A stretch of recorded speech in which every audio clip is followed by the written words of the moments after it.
Hey everyone, producer here. Before we get into today's episode, a quick heads up. This week's episode is a rerun, but it's one we really love and think is worth revisiting, whether it's your first time hearing it or not. Over the coming months, we will be sharing more of our favorite moments from the nearly 90 episodes we've put out so far as we take a little time behind the scenes to rework and reimagine what the next version of the show will look like. So thanks for being here and let's get into it. Today we are resharing one of our most important and eye-opening conversations, an interview with cybersecurity expert Scott Augenbaum. Scott spent over 30 years with the FBI, including 15 as a Supervisory Special Agent, leading cybercrime prevention and counterintelligence teams. Since retiring, he's become a sought-after author and speaker, committed to raising awareness about the threats in cybersecurity. In this episode, Scott breaks down a powerful insight. Despite skyrocketing spending on cybersecurity, things are only getting worse. His take? The real vulnerability isn't in the tech, it's in us. He makes a compelling case for why solving cybercrime starts with addressing the human element. If you missed this one the first time, or if you're due for a reminder on what really matters in cybersecurity, this conversation is well worth your time. Enjoy. Scott, welcome to Cut the Shit. How are you today? I'm doing great. Do you see the big smile on my face? You look happy. I like that. That's because I've been retired from the FBI for 7 years.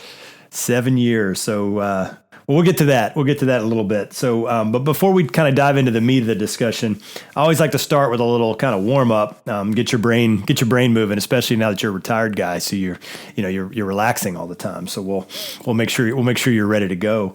Can you give us an example of an interesting, use of technology or a hack that you've seen lately? Could be, in your personal life. It could be something you've seen in some of your work. It doesn't have to be related to security or anything like that. Just anything interesting technologically that you've seen lately. I don't look at it that way. I just almost look at it like I'm still blown away by everyone's using tech to improve our lives and everything. But the thing that blows me away is how social engineering, which is you doing nothing more than using pressure to trick someone into doing something they normally wouldn't do, how rampant that is. And right. Because of the fact that every 10-year-old and every 75-year-old has a cell phone, these people are getting ripped off. And, everyone's looking for the little hack that's going to prevent this stuff from happening. But it's not. It's really kind of changing our mindset. So that's really the hack that I see. Gotcha. And that's a little foreshadowing, I think, for the conversation to come. So, all right, well, let's get right to it. So to get us started, how about you give us a thumbnail sketch on kind of your background, sort of how you got to from your early days. I know you're in the FBI. You already mentioned that. So kind of talk us through your time at the Bureau, and then get us up to where you are today in terms of your career. Sure. If you would have told me some almost 37 years ago that I'd be retired from the FBI, handling information security, wrote a book, living in Nashville, Tennessee, I would have said, no way, not my life. Grew up in New York City, graduated high school in 85. I thought I was, went to community college to get my act together and didn't do very well in community college, raised by a single mom who was just happy that I was making some progress in my path towards mediocrity. But you might find this funny, but she actually filled out an application for me to become a file clerk with the FBI in 1988, making $12,038 a year. And that's where I started my journey, Brian, in 1988 as a file clerk. Went back to college at night, finished up a bachelor's in liberal arts, started working on an MBA in finance and technology. And I was one of the early adapters in 92 to use AOL, used the LexisNexis terminal at my college. I was amazed when I would go into the technology center, would take the train an hour just to get into the library, just to be able to use the subscription service for LexisNexis, Yep. and even Bloomberg terminals, which were great. And that kind of gave me a little bit into the start in technology, and went to Quantico in 1994 as got selected to be an FBI agent. In order to get that selection, you need to be between the ages of 24 and 37, 4-year college degree, 3 years work-related experience, and pass a polygraph exam. Have you ever been polygraphed, Brian? I have not. It seems daunting, though. That just seems like a weird experience. It's a horrible experience, and somehow I passed my first one, and I became an FBI agent. The polygrapher must have had an off day that day, and I went to the FBI Academy in Quantico, Virginia, and I spent 16 weeks there, and was all excited to go back to New York City as my first office of assignment. And I got selected to go to Syracuse, New York. Oh, nice. It's lovely there in the winter. Oh, yes. Snowiest, one of the snowiest cities in the United States. And boy, but I have a blast. I mean, there's 56 field offices in the FBI, and this was out of the Albany division.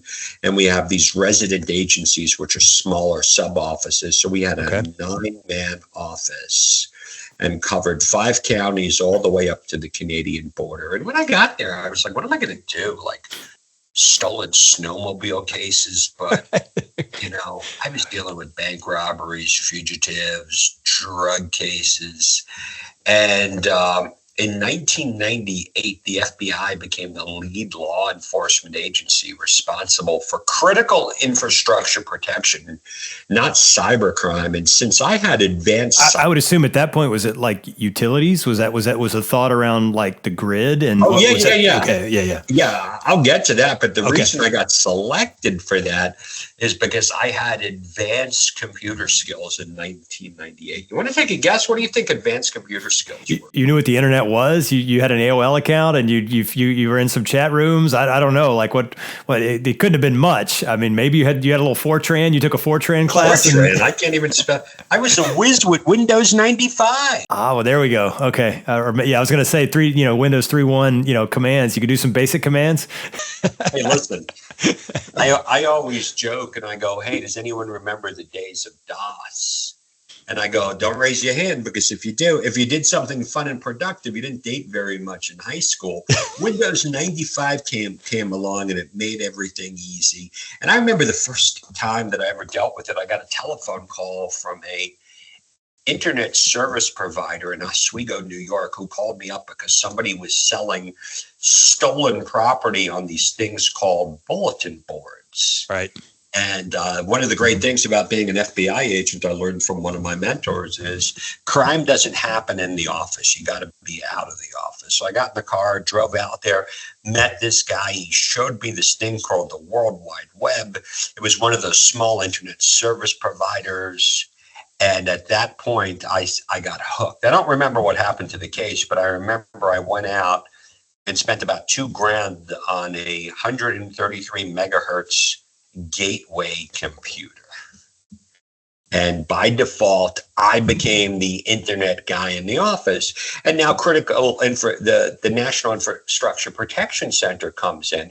A lot of people say, how come the government's not doing anything? And I like to say it was almost 26 years ago that the NIPSI was formed as the Interagency Task Force to protect the 16 critical infrastructures of the U.S.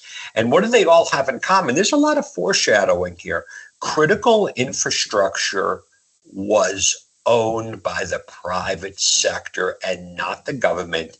And there needed to be a better relationship between the government and the private sector back in 1998. So that's where I cut my teeth in getting into the world of cybercrime. Gotcha. All right. And so let's fast forward. Well, before we do that, we have no choice, but you've given us one story, but it wasn't that sexy. It was more of an explanation for how you got into technology. Before we get to sort of fast forward to retirement and kind of where you are today, How about you give us a couple of stories? Give us a couple of good stories from your FBI days of maybe successful operations, or a couple of things that happened that were pretty interesting. I'm going to get into all of that, and I'm a storyteller, so everything is, doing that. So when I get assigned to become the internet guy in the office, all of my friends in the office kind of make fun of me because you would judge by the work that you do. I'm a 6'2" guy. I'm like, I want to be the bank robbery guy. Right. You didn't look like a computer guy. They were thinking like a guy with a pocket protector, a little skinny guy, one of those guys, right? That's what they would be thinking. Exactly. We had 2 female agents in the office, and one was on the DEA task force hunting down drug dealers. The other one was working with the marshals on fugitives.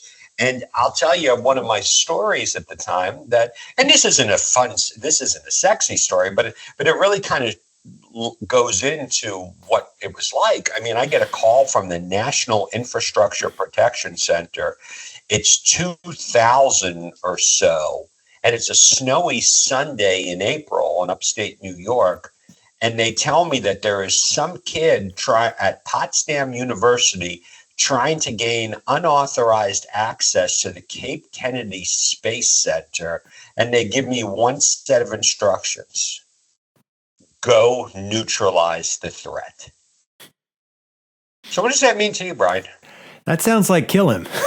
Yeah, we can't. So I kind of drive up there and, play social services worker. And, I was in a bad mood. And, I didn't join the FBI to kick down the door of some kid in feet pajamas. Yeah, kind of thinking war games. That's what comes to mind. That's really what it was. Yeah. And, I get back to the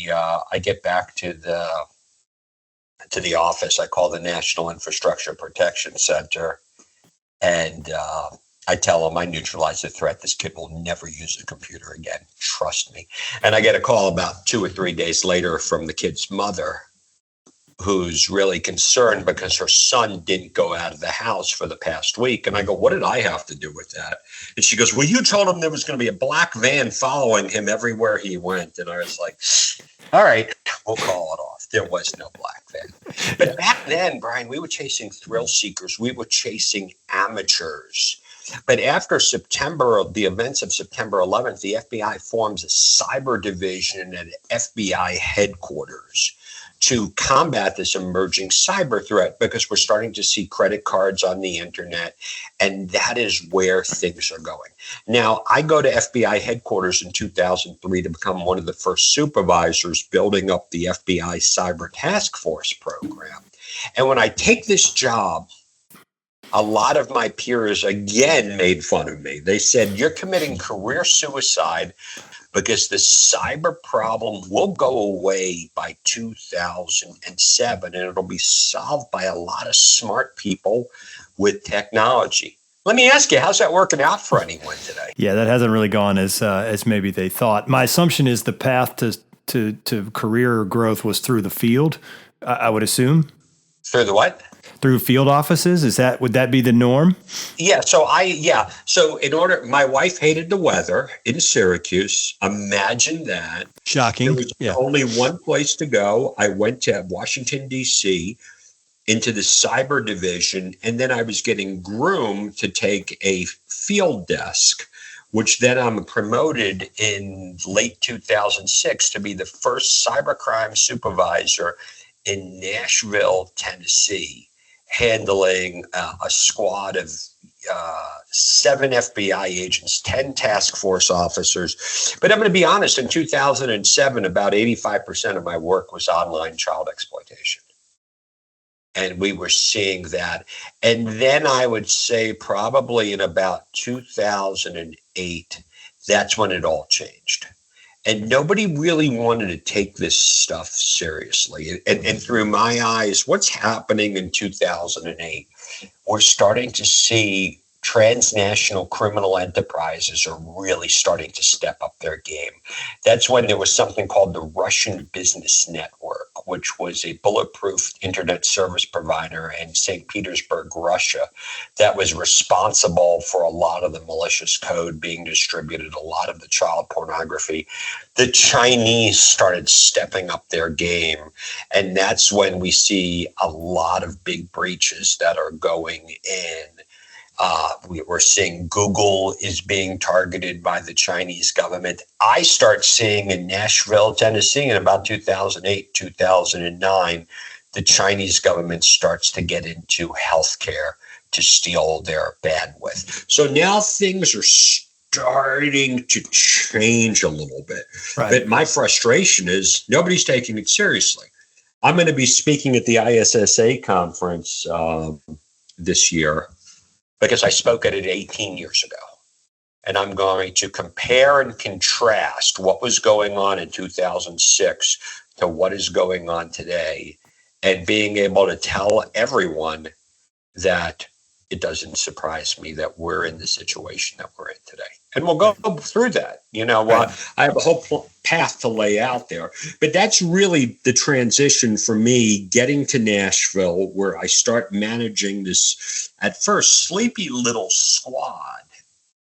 And I spend the majority of my career being the town crier, telling people that there's a big problem.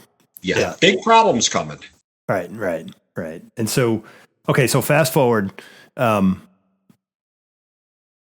You got to Nashville in 2008, is that correct? 2006. 2006. So I retired in 2018. Let me just jump ahead for 1 second. When I retire in 2018, I don't think the problem can get any worse. I'm like, we're in ground zero. This is it. The nuclear bomb went off. Right. And back then, cybercrime was only maybe a $1.5 trillion global problem. And today, it's an $8 trillion problem. I said this, I go, it can't get any worse than it is.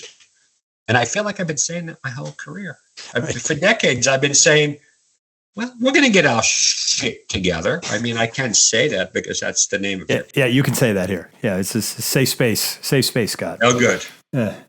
So talk to us a little bit. So you get to 2018. You put in your time. That's 30 years, I think, right? So 29.6. I wasn't even waiting for an extra 6 months. All right. But let me tell you what I learned, and I want to go through this with you. I coined the phrase "the 4 truths about cybersecurity." I was going to ask you about that. So lay that out for us, and then I want to hear what was the genesis for that? Okay. So, have you ever heard the term FUD? Yes. Fear, uncertainty, and doubt. Well, I had someone came to me and they said, your presentation's filled with too much FUD. And I said, it's not FUD. It's fear from real experience. FFRE. I got to come up with something to make that sound like a word or something. But during my decades with the FBI, I touched 1,000 victims. People say to me, what's the most horrible thing you've ever seen in your life with the FBI? And I go, I still see it to this day. It's the fact, and this is how the 4 truths is. So every single one of my victimizations came by the same thing. And I want to hear your comments on it. Number 1, every victim went like this. Can't believe this happened to me. Why would anybody want to target me? I'm only a blank. I'm a small business. Well, Nashville's the Silicon Valley for healthcare. Sure. I had a healthcare company tell me one time they weren't too concerned of being victimized because they were a small company. What's your definition revenue-wise of a small company? Yeah, well, we know those vary widely, right? For me, that's a small company is probably less than 5 or 10 million in revenue, right? This company, what were they? 100 million, 200 million, 300 million. Yeah. So they were thinking compared to HCA, they're a small company, right? I mean, sure. So is almost everybody. Everybody. And they're like, well, we don't have anything. And especially kind of when I would deal with small businesses and nonprofit organizations and parents whose kids got hurt or senior citizens. Just the other day, I dealt with this individual who ended up losing $5.8 million in a pig butchering scam. Are you familiar with pig butchering? No. Write that note down to ask me about it. And it's not, because that's probably one of the number one cyber crimes that I'm dealing with now. And they're like, I can't believe I was targeted. Why would anyone target me? I don't have anything that anyone wants. I once had a company come. So here's what would happen. So part of my job with the FBI was to get out and talk to these companies and explain to them that they could be potentially a victim. Right. So I once had a company come to me and they said, we're not concerned because we only have $5.8 billion in revenue.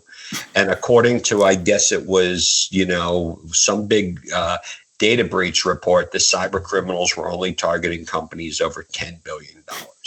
I once had a privately held $10 billion company tell me they weren't concerned because they weren't public. Yeah. And this is my empathy nerve. I tug on this, and I wanted to say, where are you getting your information from? People Magazine. The cyber criminals do not care who you are. They want access to your stuff. And they all fit through that. They all were blown away. So that's one. Couldn't happen to me. What's two? Two is, so I want you to imagine for a second that you are the victim of a cybercrime incident. And if you're a healthcare company, they stole your PHI. If you're a retail establishment, maybe you got hit with ransomware. If you're a small business, they got access to your payroll file. If you are a parent, your kid became the victim of sextortion. If you're just a regular person, you realize that all your information is on the dark web. When you become a victim and you are victimized, and you contact law enforcement does not have a magic wand to fix the problem. Right. There's no reset button or anything like that. And so often when I would come over and I would sit with victims, and I would be able to explain to them, just like I did the other day in another situation where I have this woman who lost her life savings of $47,000. And just to be able to sit there with the victim and say, I wish I could help you. And there are ways, if you can catch it, that you can claw your money back on the business email compromised. And there's a whole cryptocurrency working group designed on the pig butchering scam.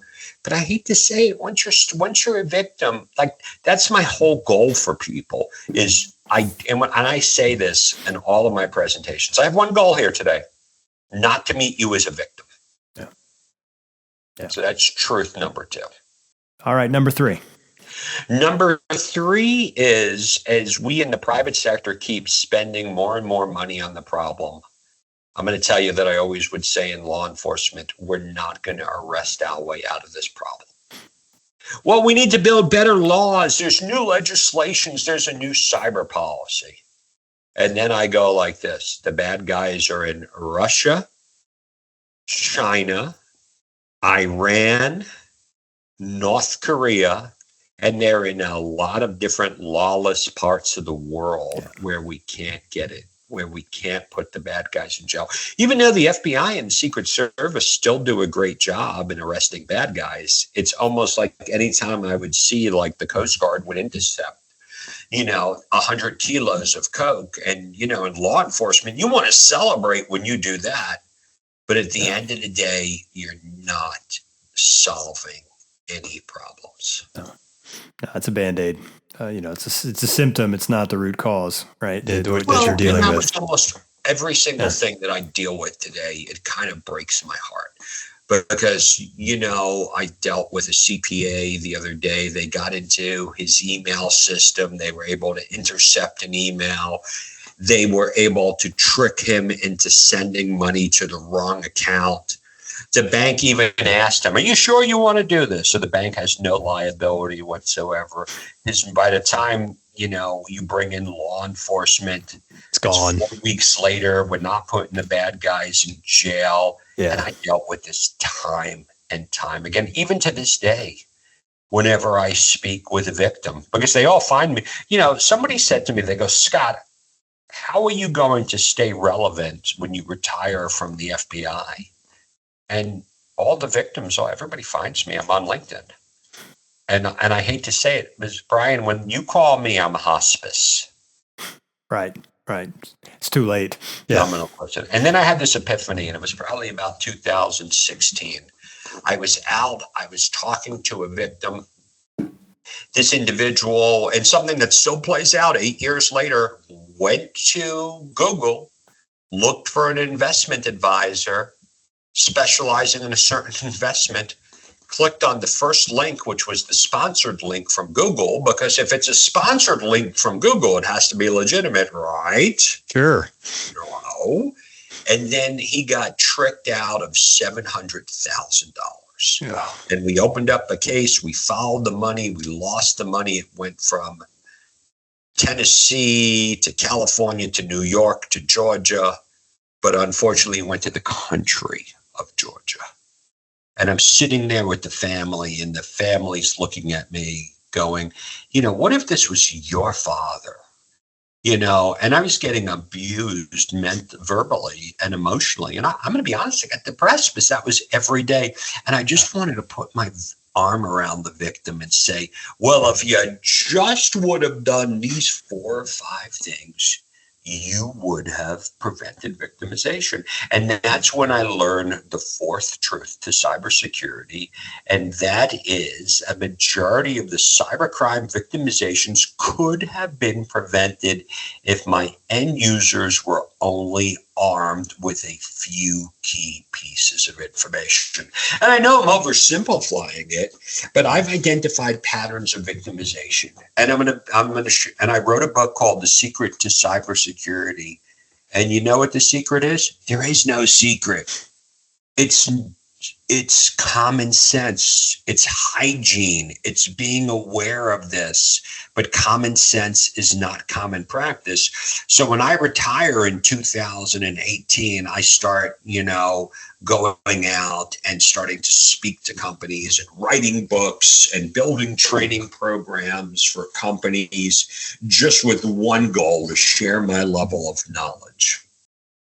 And so let's talk about the end user, because I do think, I work in IT. IT does some great things, but we're overly focused on the technology itself instead of the problems that we're trying to solve with technology, right? We love to say at Plow, technology is just a tool, right? It's a form of a hammer.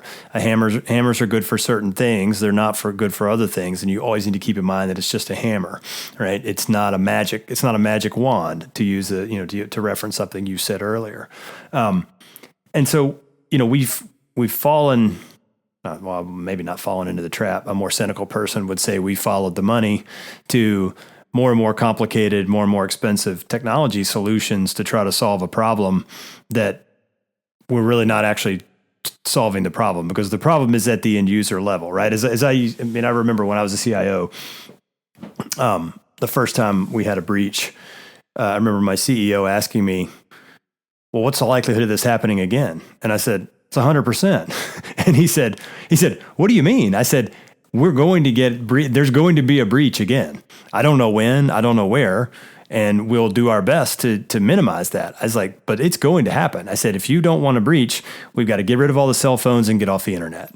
I said, and then we got a chance. And he's like, well, we can't do that. We have no business. And I said, that's why I said it was 100%.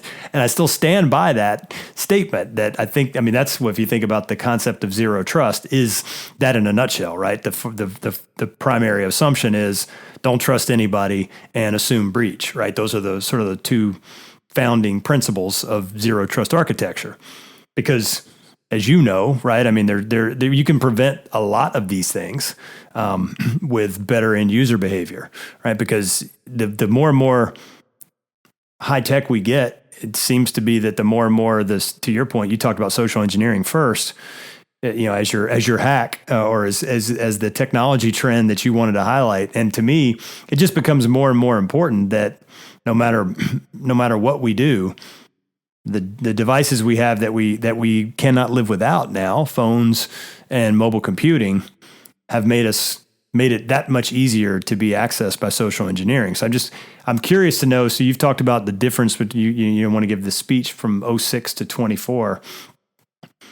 Is it the prevalence of cell phones and sort of email and text capability? Has that been the biggest, do you think the biggest driver in terms of the continued sort of unabated expansion of cyber issues, despite the despite the development of additional technologies to sort of quote unquote deal with the issue? I don't think the technology is focusing on the issue. We're looking for a technology solution to solve a people problem. And when we get to that point, we won't be thinking anymore. Right. Okay. It's just that simple. It's the level of sophistication.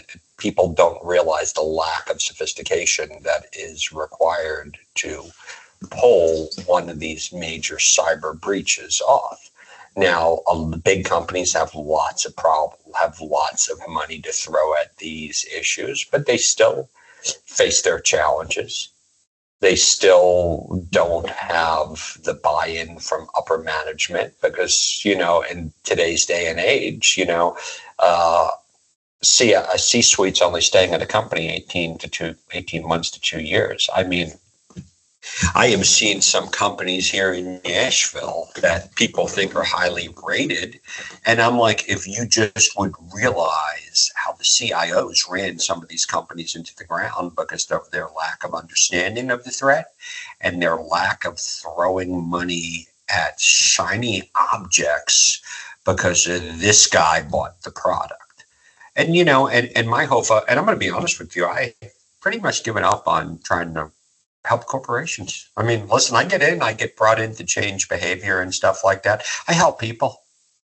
I focus on people, when large companies, I've sat here in the news and when I've seen some pretty big breaches, I don't want to name names like Change Healthcare. I just happen to go, wow, I can't believe it took so long for something like that to happen. Right. Or I see some of these other large organizations that I tried to work with in the past that it all came back. And my information, and I don't blame my information security people. They know how to lock it down. But it always comes up to the fact that, listen, we don't want to spend money on technology that's going to make it more inconvenient for the end user. Right. That's really what it's not spending per se. It's some of it is real. There's no question that some prevention mechanisms for end users do slow you down. I'm not saying we don't need this. Listen, but everybody's looking for to be able to do like the advanced Taekwondo spinning triple back kick when they don't know how to block. Right. And we've been, and I've been hearing this. And one of the things that people would say to me all the time, and this always pisses my auditor friends off, you know what it means to me when you tell me you're PCI or you're HIPAA or high trust compliant? Same as a lot of other my victims, compliance is not the same thing as security. Right. I've been seeing this so much with the banks over the years. And that's why I came up with the concept of the cyber secure mindset. And it really kind of was like a real sarcastic jab at the information security marketplace. Because here's the way I look at it. If the problem keeps getting worse and worse, and we keep spending more and more money on the problem, and the problem keeps getting worse, what does that mean? What are we doing? Yeah, we're failing, right? For failing miserably. But what if I told you that 90% of what I dealt with could have been prevented if my end users were only armed with a couple of key pieces of information? And let me just walk through the magic of, and I just want to, I can do it in 90 seconds on what were the elements. And then we can do a deeper dive. This is what people didn't realize. These are the patterns that I explored. And tell me how MDR, XDR, or EDR is going to solve any of this stuff. 90% of my stuff came down to the fact that my organizations didn't realize that social engineering was the number one threat, was the number one tool in the cyber criminals tool belt. But Scott, we have no before. And I go, are they covering the 9 different types of social engineering that people can get hit with? And that's a trick question because everyone's like, shit. And I'll go through the 9 after, but they didn't realize that social engineering is the number 1 tool in the cyber criminals tool belt. The account and all the cyber criminals want to do is steal a username and password. Because in the old days, we had to worry about vulnerabilities in the server and everything. But today, everything's stored in the cloud. And it's stored in cloud platforms that the business associates the businesses have no idea exist. They're stored in marketing platforms. They're stored in HR platforms. They're stored in sales platforms. They're all over the place, and all it takes. So now, and all the bad guys need to do is steal a username and password. But 66% of the population is using the same password for multiple platforms. And with the last release of the RockU 2024 data breach, that meant that there were 10 billion usernames and password combinations on the dark web. With 66% of the population using the same password from multiple platforms, somebody's going to get into an organization's Salesforce, email, website, or the 37 different types of healthcare platforms that are available. And if you're not using 2-factor authentication on every one of those bits and pieces, bad guys going to get through. So if you don't know what you have, in the old day I used to tell people, I haven't really talked about the core critical controls in years because nobody's up for having that conversation. I used to say, well, if you don't know what's on your network, how can you patch what's on your network? True or false? I mean, there's no argument, right? Yeah.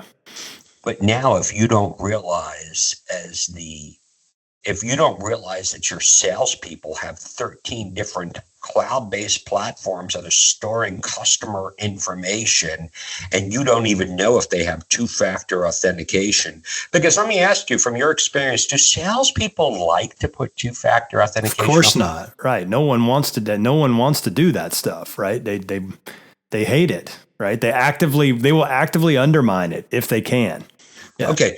Those 5 elements that I told you make up 90% of my stuff. We haven't even touched ransomware. We're not even talking about that yet. We're not even at that point. Right. So explain to me from what I told you, how do these technology solutions, what's the one solution that anyone can buy that will eliminate? Yeah, I mean, in your 10, it's MFA. That's the only technology solution that you emphasize. Okay. You know what MFA is not going to do?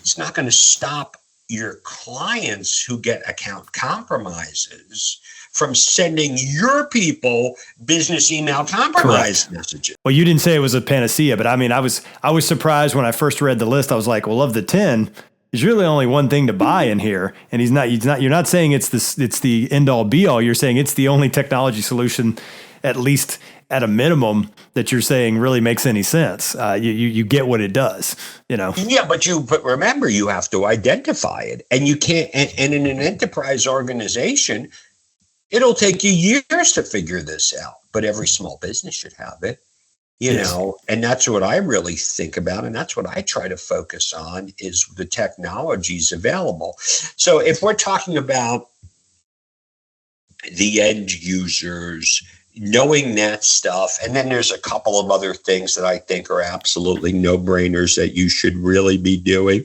You should be freezing your credit. You should be using an antivirus product.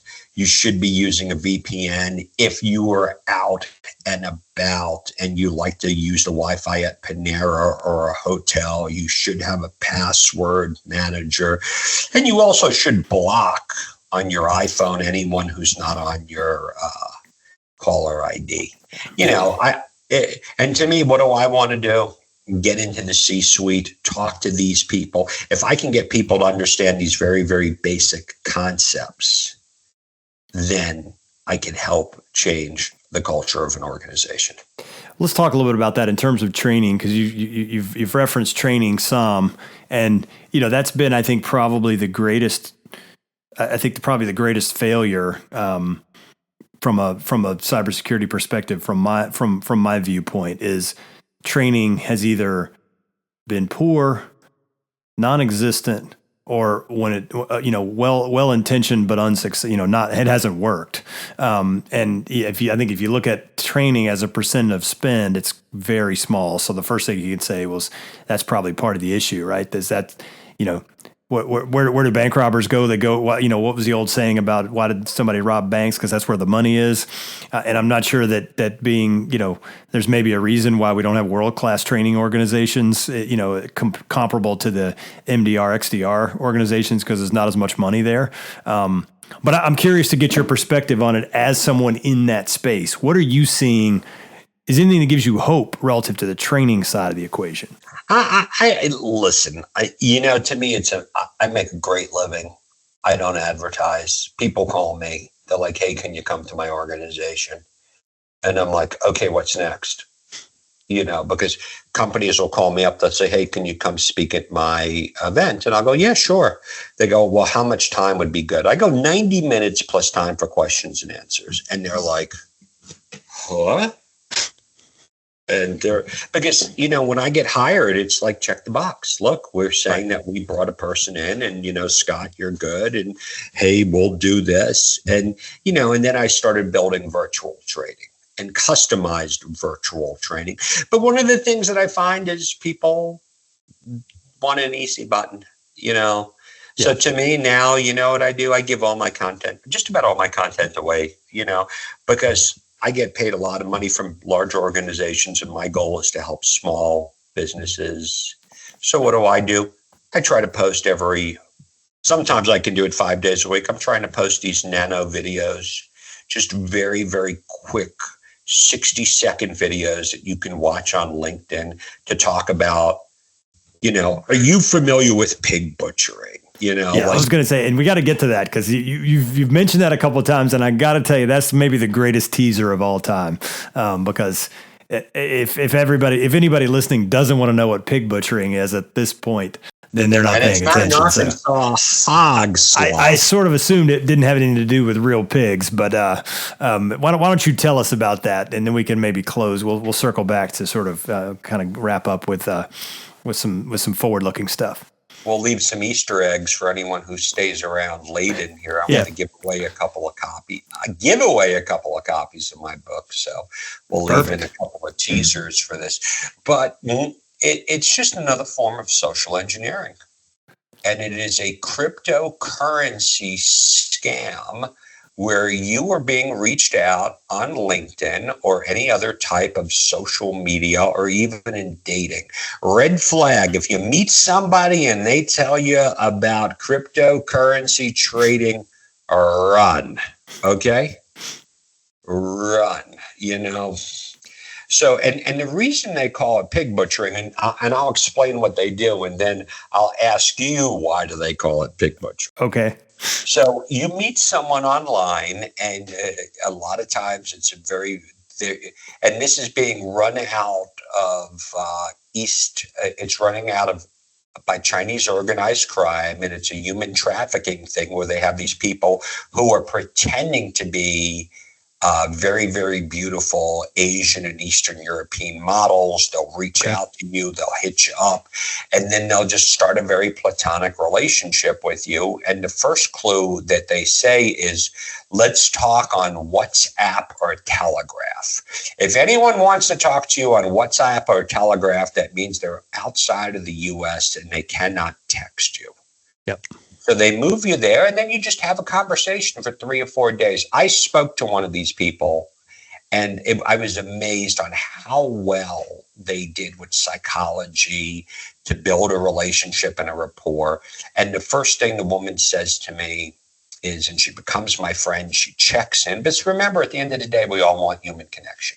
Sure. And she says, she goes, I said, I don't understand this stuff. She goes, go to the App Store and download this app. It's a simulated trading app. I'm like, right? If it's on the App Store, it has to be real. So we go over there, and I didn't download the app, but I've seen from victims. So they give you $10,000 of funny money, and they show you a couple of these trades, and they take that $10,000 and they turn it into 87,000. And then they take that 87,000 and they turn it into 400,000. And then she says, "Isn't this great?" So you invest $500. And she goes, "Do you want to try it like for $100?" So you do like $100 into it. And then all of a sudden, and so that like you'll wire them the money or you'll put it into a crypto account, and then you'll do the same thing, but you're being tricked because there is no trade. So your $100 turns into 1,000.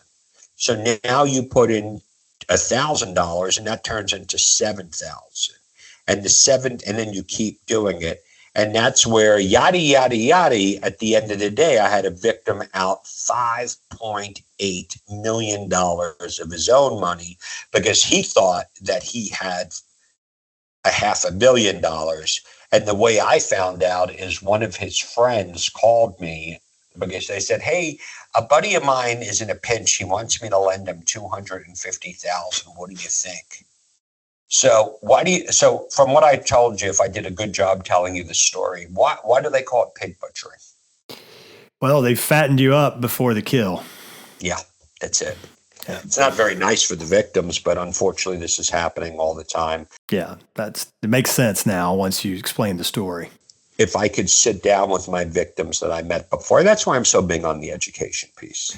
You know, in many ways, it's funny because what you just described, like there's really, I mean, there's a technology facilitator, the idea of cryptocurrency, right? But everything else, that's just, I mean, if you think about it, it's an old school Ponzi scheme, right? Without having to actually give money to anybody. It's even better than a Ponzi scheme because you don't actually have to give because, you know, people, the early investors in Ponzi schemes actually did make money, right? I don't think people realize that. Like the first people in do get paid, right? They get their money. I mean, it's other people's investments, but they get returns from it, you know.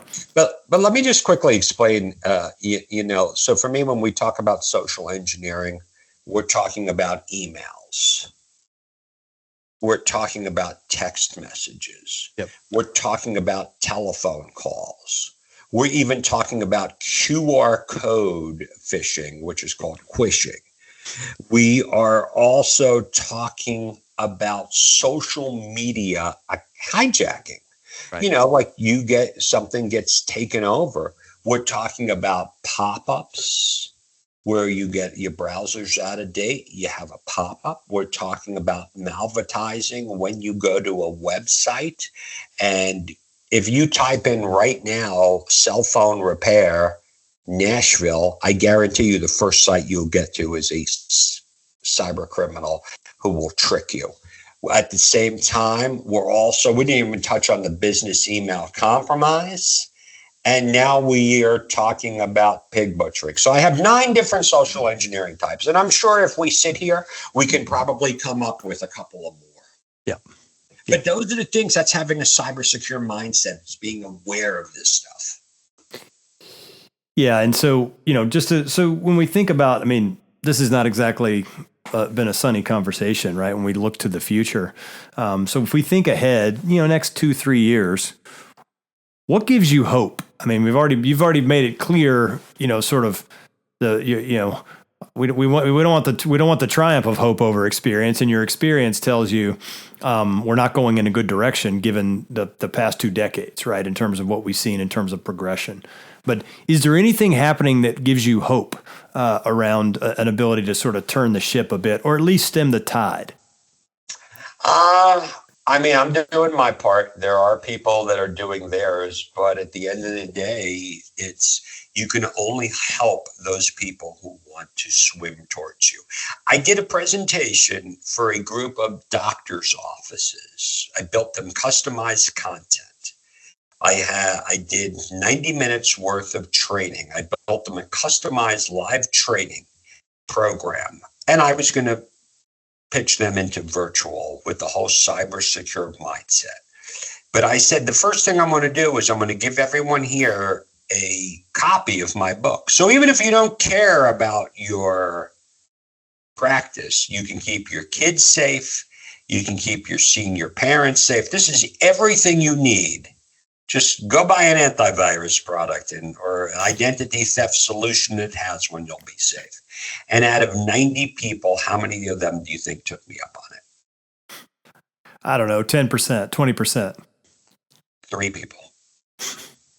So I didn't even, you know what? What am I going to do? Right. Start sending them emails, pitching them what I do? No, not going to do it. Right. I just listen. It takes me down. It gives me a sense of hopelessness. But when I can connect with someone who says, thank you, Scott, because of you, I sat with my kids. I explained the dangers. Or someone will say, Scott, I haven't seen your video. I'm in a different phase in my career. I make a great living as a speaker. I got a great pension. When I do this life, it's because I can't get fired from a job because I don't have one. Right. I mean, my new goal and one of the projects that I'm working on now, just to tell you, if anyone has any interest, and nobody does these projects because nobody has figured out how to make money. I built out a 3-hour training program broken up into smaller videos to keep our senior parents safe, where I'm covering about 50 different types of scams and breaking those into bite-sized videos. And I think maybe if I can get my act together, I'll turn that into another book. And the other one is how to be a better digital parent. Those are the things. Listen, I can only do what I want to do. When I've had the time with the big companies, I'm like, all right, hey, I'll put you in touch with my manager and we'll give you an overpriced speaking deal. And in every one of these deals, I always offer them 2 hours and a free webinar 6 months later. And nobody ever takes me up on it. So I keep forgetting my time in the government. I was a government guy. I forgot the private sector is you're supposed to do as much work for the least amount. No, the least amount to work for the most money. Right. That's right. Yeah. You're violating that principle, but maybe not. Actually, as it turns out, you're offering the promise, but you're not actually having to follow up. Right. So. All right. So, Scott, I always like to wrap up with something personal. It's not that personal, but it's a little bit personal. So I'd like to ask you, can you share something you've read or watched lately that you think others ought to check out? And it doesn't have to be related to the topic. It can be, but it's not required. I've been trying to process the book Atomic Habits for the past 3 years. And I am rereading that over and over and over again. Because in life, what do we want to do? If we can focus on being 1% better every day, that's all that's really important. And for me, I'm in this weird time in my life where, my youngest son is going to UT Knoxville. Okay. And, it's been such a great retirement for me because he had Crohn's when I retired, so I was able to spend 6.5 years, and he's doing perfect. So we go to the gym together. And, to me, I feel very blessed in what I do. I mean, I love what I do. I can't believe I get paid to do what I do. And, I'm building these projects. If I can keep 1 million families safe, I'm sure I'll never have to worry about money again. If I try to figure out how am I going to make $1 million keeping families safe, then I kind of fail. So that's just what I do. I gotcha.